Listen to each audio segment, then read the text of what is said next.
I wasn't even supposed to be home that day. That's the funny part. It was a random Tuesday, and my boss had to cancel our client presentation because the guy we were pitching to caught a stomach bug. So, instead of sitting in traffic with a tie strangling my neck and half-warm coffee in my cup holder, I ended up unlocking my front door at noon, grocery bags in one hand and keys in the other. I remember thinking how quiet the house was, unusually quiet for that time of day. My wife, Natalie, had the day off. She mentioned it at dinner the night before, said she'd be catching up on laundry and maybe reorganizing the guest room closet. Seemed normal enough.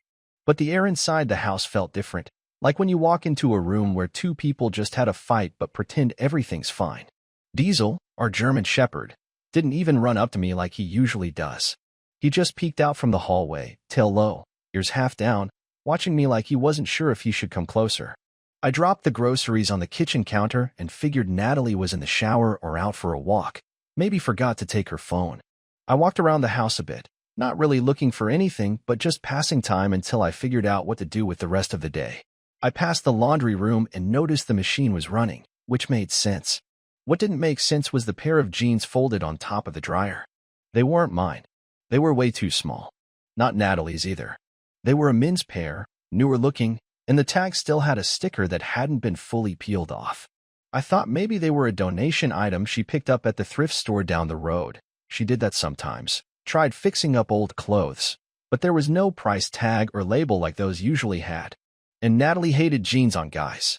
Always said chinos made a man look put together. So why would she buy a pair of men's jeans, size 32, and leave them in our laundry room? That's when I started noticing more. A second coffee mug in the sink, still wet. A pair of sneakers near the back door, not mine and definitely not hers. I walked to the bedroom. That's where everything started to change. I wasn't looking for anything. Honestly, I was trying to prove to myself that I was being stupid, that there was some perfectly innocent reason for everything I'd just seen. But the bed, our bed wasn't made. That was strange. Natalie always made the bed. It didn't matter if she had the flu or was running late or we'd just gotten into a screaming match, she always made the bed. And this time, it was stripped halfway, the top sheet pulled down, one of the pillows missing a case, and a towel on the floor near the footboard. My heart didn't drop just yet. My brain was still trying to logic its way out of it. Then I saw the stain. Right there on the corner of the fitted sheet, faint but still fresh enough to be noticeable, a light, irregular blotch, like something had been wiped quickly but not thoroughly. I just stood there, staring at it, not really breathing, not really thinking. I walked around the bed slowly, looked at the other side, and noticed something else. One of my shirts, a dark blue one she always said made me look too pale, was hanging on the back of her chair. It had been worn recently, sleeves rolled up and inside out. I picked it up. It smelled like her shampoo and something else, cologne. Not mine. I didn't hear the front door open. I didn't hear Natalie walk in.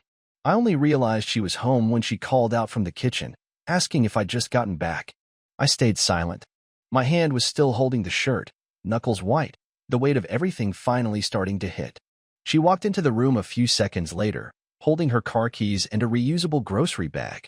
Smile already fading the moment she saw me standing by the bed. "You're home early," she said, her voice rising an octave like it always did when she was caught off guard. I didn't answer. I held up the shirt. Who the hell wore this? She didn't respond right away. Just blinked at me, trying to read the situation. "What are you talking about?" I took a step forward.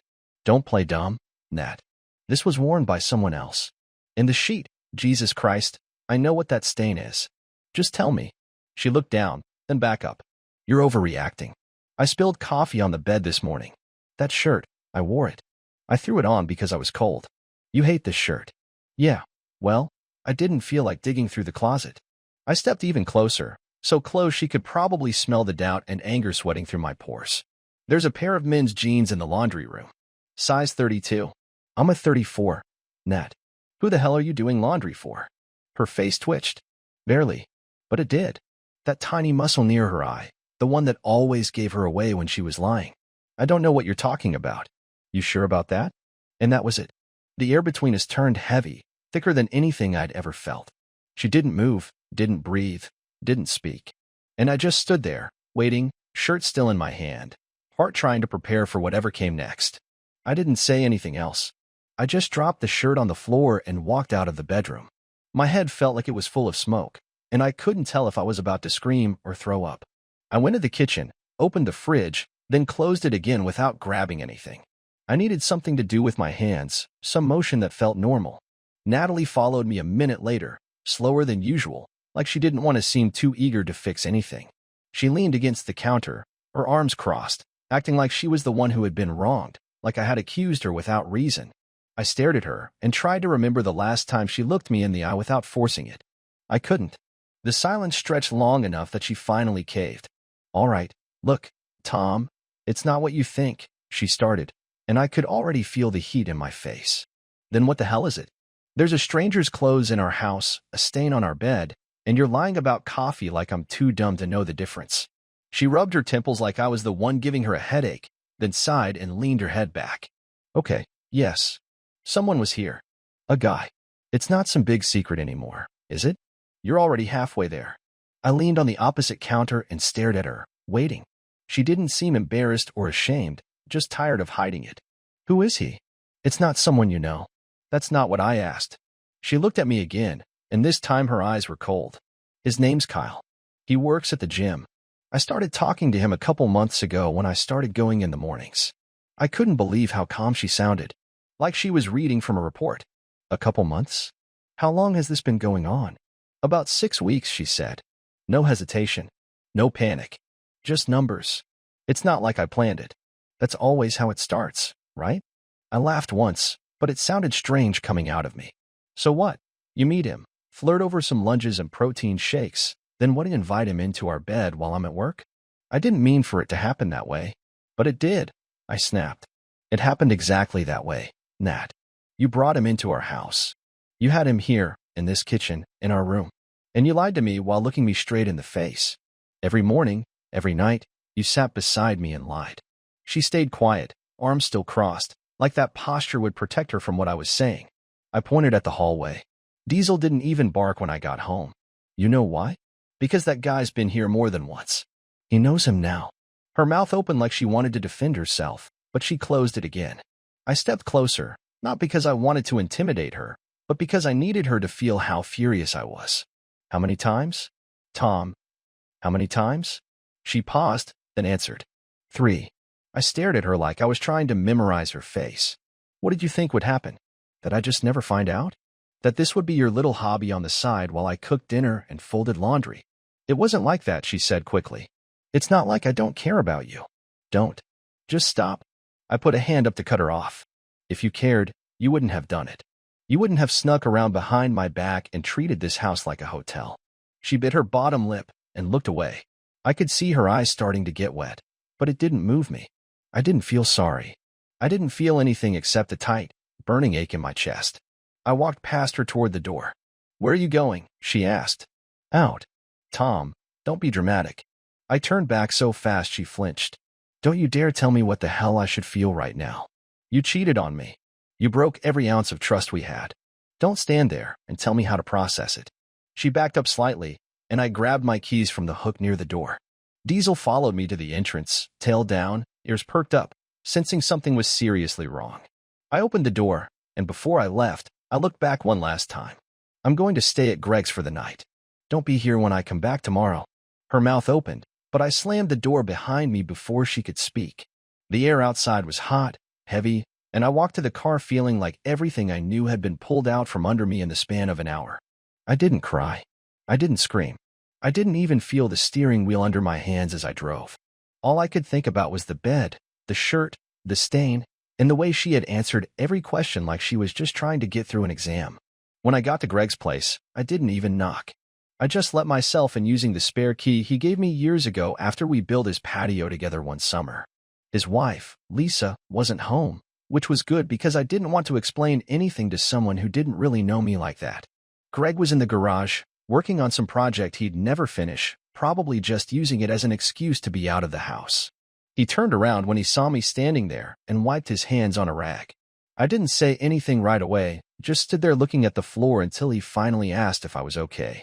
I told him I needed to stay for the night, maybe 2. He didn't ask any questions, just nodded and said the guest room was clean, and there were beers in the fridge if I wanted one. I nodded, but I didn't move. He put the rag down and stood next to me for a few seconds, both of us staring at a lawn mower like it had something important to say. After a while, he said he'd heat up some leftover ribs, and I told him I wasn't hungry. That was a lie, but I couldn't even think about eating. That night, I lay on the guest bed with my hands behind my head, staring at the ceiling. I could hear Greg snoring from the other room. The house creaked in weird places. Every few minutes, I kept going back to what she said, the way she just let it out like it was something as basic as telling me we needed more toothpaste. I didn't understand how she could be that detached from it. I tried to imagine her with him, with Kyle, whoever the hell that guy was, in our bed, wearing my shirt, drinking from my cup, and somehow that still didn't feel as bad as her lying to my face for weeks. It wasn't the sex, not really. It was the secrecy, the calmness, the way she looked at me like I should have seen it coming and just dealt with it. The next morning, I left Greg's early and drove back to the house. I sat in the car for a good 10 minutes before getting out, hoping the driveway would be empty. It was. I walked in slowly, like a stranger, like I wasn't sure what would be waiting behind each door. The house smelled the same, but it didn't feel the same. I opened the bedroom door and stood in the frame, just staring at the bed. It was made. Clean sheets. Everything tucked in tightly. I didn't want to touch anything. I walked back to the living room and sat on the edge of the couch with my hands on my knees. I called her. She picked up on the second ring. Yeah, I'm home. I figured. I left early this morning. There was a pause. I cleaned the bed, she added like that was supposed to mean something. You think that fixes it? No, she said, and I could tell she was somewhere public, probably parked in her car with the windows cracked. But I didn't want to leave it that way. Why'd you do it, Natalie? She didn't answer right away. Was I not enough for you? That's not it. Then what is it? You bored? Wanted someone who grunts louder at the gym. You stopped being interested in me, Tom. That one hit. Not because it was true, but because she said it like it was undeniable. Like I had no right to be surprised. You think I wasn't interested? I asked you to go out every weekend. You said you were tired. I made dinner 3 times a week. You never said thank you. You haven't initiated sex in months, and now I'm the one who wasn't interested. You were there, but you weren't present. And Kyle was. He talked to me. I talked to you. Not like you did. Jesus, Nat. You're really trying to make this my fault. I'm telling you how I felt. I stood up and started pacing the room. You could have told me this 2 months ago. You could have said, hey, Tom, I feel like you're distant. You didn't need to jump into bed with some random guy from the treadmill. I didn't plan for it to go there. But it did. You let it. You walked every step toward it. I didn't think you'd still care. That stopped me. I stared at the phone, mouth open, trying to decide if I'd actually heard her say that or if my brain was twisting things out of anger. You didn't think I'd care? I married you. I built a life with you. I care more than I should, clearly. I don't want to fight. Too late for that. Another silence. So what now? She asked, and her voice was smaller now. I don't know. I don't want a divorce. Then you shouldn't have done what you did. She didn't respond. I waited, and she stayed quiet. I'll stay at Greg's for another couple nights, I said. You figure out where you're going to stay after that. You want me to leave? It's my house too. Then you should have respected it. Click. I hung up and set the phone on the coffee table. My hands were shaking, but I didn't know if it was from anger or sadness.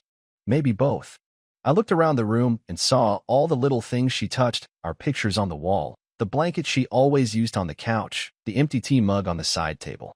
Everything looked the same, but everything was wrong. 2 days later, I came back home with a plan. I wasn't interested in talking anymore.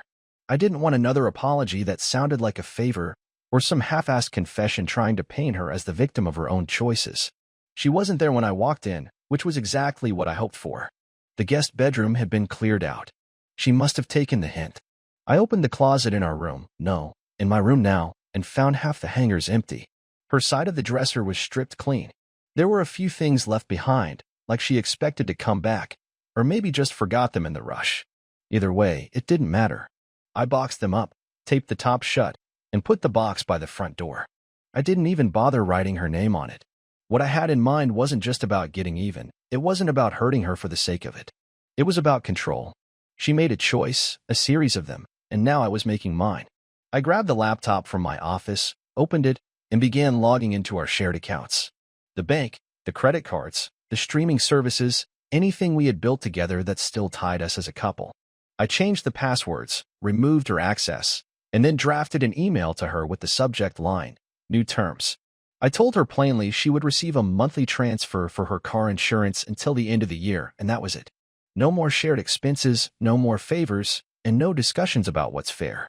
I said she could pick up her things on Saturday between 10 and noon, and if she wasn't done by noon, I'd leave them outside. Then I got to the photos. All the ones from vacations, birthdays, holidays. They were stored on our cloud drive. Most of them synced through her phone too. I didn't delete them. That would have been too simple. I downloaded them all, pulled out a few flash drives I had lying around, and made copies. Each drive had a handwritten label, your choices, not mine. In the folder, I included everything, not just the happy memories, but screenshots from the home camera I'd installed near the back door last year after someone stole a package. I had forgotten all about it until that night at Greg's when I remembered I never took it down. I scanned the footage and found 3 different visits from a guy I assumed was Kyle. She hadn't even noticed the camera light blinking near the frame. One clip showed them kissing outside before coming in. Another had him leaving alone in the early afternoon, zipping up his hoodie and glancing back once like he was checking to see if anyone was watching. I copied those 2. I drove to the address I got from one of her old packages, a return label she never peeled off. It was a duplex about 10 minutes from where we lived. I parked across the street and watched for a few minutes. The windows were dark. I figured she was either working or out with someone else, so I walked up, dropped the small box with the flash drives in her mailbox, and left without knocking. On the drive back, I didn't feel better. I didn't feel worse either. It just felt like something that needed to be done, and now it was. The next morning, she called. I let it ring the first time, but when she tried again right after, I picked up. "What is this?" she asked immediately, voice tight, like she was holding back something sharp. "You know what it is. You put videos on a flash drive?" "I did." "You recorded me?" "The camera was always there, Natalie. You didn't ask because you didn't care." "That's not on me." "What are you trying to do?" "I'm not trying anything. I'm giving you a reminder." "You want to humiliate me?" "No. I want you to carry it with you the same way I have to carry it." "That's messed up." "No. What's messed up is you having sex in our bed and acting like you didn't blow up our life. What's messed up is the way you said you didn't think I cared. What's messed up is how easy it was for you to lie about it all." There was a pause. Then her tone changed, calmer now. "Are you going to send those to anyone?" "No." "Are you keeping them?" "That's none of your business anymore." "I guess not," she said quietly. We sat in silence, both on the line, both breathing into a conversation that was already finished. "You made your choices," I said, breaking the quiet. "This is me making mine. I never meant to hurt you, Tom. You didn't care if you did." She didn't answer that one. She just hung up. I stared at the wall for a long time after that. I didn't feel proud. I didn't feel like I'd won anything. But I felt steady for the first time in weeks, like I'd taken back something I didn't realize I'd lost. I didn't need to destroy her. I didn't need to broadcast what she did. But I wasn't going to let her pretend it didn't matter either. What she broke couldn't be unbroken, and now she'd know that every time she looked at one of those drives. Not out of spite, out of memory. The following Saturday came faster than I expected. I had told her she had 2 hours to grab her stuff, and I meant it. I woke up early, had coffee, and moved her box to the front porch. I didn't feel like sitting inside while she came by, so I pulled a chair onto the lawn and sat there, arms folded, watching the road. At exactly 10 o'clock, her car pulled up. She got out alone, no Kyle in sight, wearing a hoodie and sunglasses like she was trying not to be recognized. She walked up the driveway without saying anything, barely glanced in my direction, and I didn't move from the chair. She paused by the box, gave it a little look like she was surprised I'd actually done it, then bent down and started carrying it to her trunk. After the second trip, she came back up and stopped near me. I didn't invite her to talk, but she stood there anyway, hands in her pockets, breathing like she had something rehearsed. She looked different, tired, maybe even a little ashamed, but I wasn't going to be the one to start anything. "Can we talk?" she asked finally, and I nodded once without saying anything. She didn't sit, just stood near the edge of the grass, like she didn't want to come closer. "I've been thinking about everything," she said. "The drives. The way I handled it. I know none of that helps now, but I didn't want to leave without saying something. I let the silence hang because I wanted her to feel how long I'd been sitting with that same feeling she was now stumbling through. "I didn't cheat because I hated you," she said. "I was confused. I felt stuck. I didn't know how to talk to you anymore, and I didn't want to feel like a burden." "You weren't a burden," I said, keeping my eyes straight ahead. "You didn't act like I mattered. That's because you stopped acting like we mattered. She didn't argue that. She just looked down at her shoes. I miss the way we used to be, she said. That version of us is gone, I replied. And the one that replaced it broke everything. She nodded slowly, accepting it more than fighting it. Then she finally sat down on the step, close enough for me to hear her but still leaving distance. I've thought about divorce, she said. I thought you'd file the second I walked out. I still might. What's stopping you? I don't know. Habit, maybe. Or just needing time to figure out what I want. I never wanted to destroy this, she said. You didn't think about what would happen. That's the problem. You didn't think at all. She looked at me, and her eyes were damp but not crying. Do you want to fix it? I thought about that question longer than I thought I would. Part of me wanted to say no without hesitation. Part of me wanted to scream at her for even asking. But a smaller part, one that had been shrinking every day, still remembered what it was like before everything went wrong. I don't think I can trust you, I said. Not now. Maybe not ever. I understand. You broke something I don't know how to put back. She stood up again, brushing her hands on her jeans. I'll give you space. I'm not going to push anything. But if you ever decide you want to talk, I'll answer. I didn't say anything. She picked up the last bag, walked to her car, and drove away without looking back. I sat in the chair for another hour after she left, not because I needed to, but because I didn't know what to do next. That night, I sat on the couch in silence. No TV, no music. Just the hum of the fridge and diesel shifting around on the rug. My phone lit up once, an email from her. The subject said, no pressure. I didn't open it. Not yet. I thought about who I used to be before this. A guy who came home from work and felt like this house was a safe place. Someone who trusted without checking, who believed people meant what they said. That version of me was gone, and the one left behind was still trying to figure out if starting over meant alone or just different. The next morning, I woke up without an alarm. I fed Diesel, took him for a long walk, and came back to an empty kitchen. I made coffee and opened her email. It wasn't long. She said she understood if I never responded. She said she was staying at her sister's for now. She said she'd give me the time and space to make whatever decision I needed to. And she ended it by saying she didn't expect forgiveness, but she hoped one day I wouldn't hate her. I didn't reply. Not because I wanted to hurt her, but because I still didn't know what forgiveness looked like anymore. 3 weeks passed. In that time, I didn't speak to her once. I didn't check her social media, didn't ask mutual friends how she was, didn't look at the photos she had sent me in the early days when we were still trying. I kept to myself, worked long hours, and stayed out of the house whenever I could. It didn't feel like a home anymore. It felt like a space I lived in temporarily, like I was squatting in the ruins of something I didn't want to rebuild. Every time I walked into the bedroom, I felt a weight I couldn't get rid of.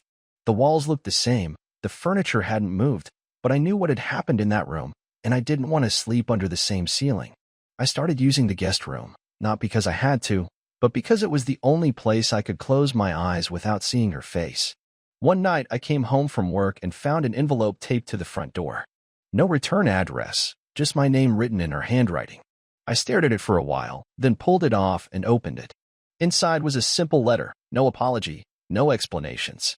Just a short message saying she had signed a lease for a new apartment and wouldn't be coming back to the house. She had already filed for a legal separation, not divorce, just the first step. She said she wasn't doing it to pressure me, but to give me room to breathe and make my decision. She said she would respect whatever choice I made, whether that meant trying again or never speaking again. The last line said, if you ever want to meet for coffee and talk like two people who used to love each other, I'll be around. I sat with that letter in my lap for an hour. Part of me appreciated how simple it was. She didn't beg. She didn't try to rewrite the past. She didn't ask for a second chance. She just gave me the one thing I hadn't expected, space without guilt. The next morning, I called her. She answered on the first ring. Hey, I said. Hey, she replied, her voice unsure. You busy? No. Can you meet me at that place on Westfield? The one near the gas station? Yeah. What time? Half an hour. Okay. I got there first and grabbed a booth in the back. When she walked in, I saw she looked thinner, like she hadn't been eating much. She didn't wear makeup. Her hair was pulled back in a loose tie. She looked tired, but not miserable. Just drained. She sat down across from me, and neither of us touched the menus. I read your letter, I said. I didn't know if I should send it, but I figured I owed you something that wasn't just more words. It was better than another conversation. I thought so. We were quiet for a bit. Then I looked at her. I'm not filing for divorce, I said. Her eyes widened, but she didn't speak. Not yet, I added. But I'm not coming back either. Not to what we were. I didn't expect you to. I'm not ready to forgive you. I don't know if I ever will. I understand. I've spent the last few weeks trying to figure out what I want. Not just from you, but from everything. The house, the job, my friends. Everything's changed. I'm not the guy I was before this, and I don't want to pretend I am. She nodded slowly.